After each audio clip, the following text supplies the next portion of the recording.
আপনার মনে কি কখনো প্রশ্ন জেগেছে যে রাতের অন্ধকারে প্রাণীরা কিভাবে চলাচল করে, কেন তাদের চোখ অন্ধকারে জ্বলজ্বল করে, আর মানুষ কেন চলাচল করতে পারে না?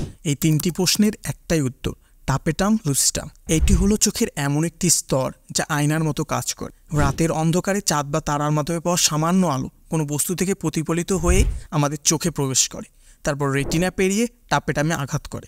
সেখানে আলো প্রতিফলিত হয় এবং এই প্রতিফলিত আলো পুনরায় রেটিনায় পৌঁছায়। তারপর আলো চোখ থেকে বের হয়ে যায়। এই কারণেই চোখে আলো জ্বলজ্বল করে।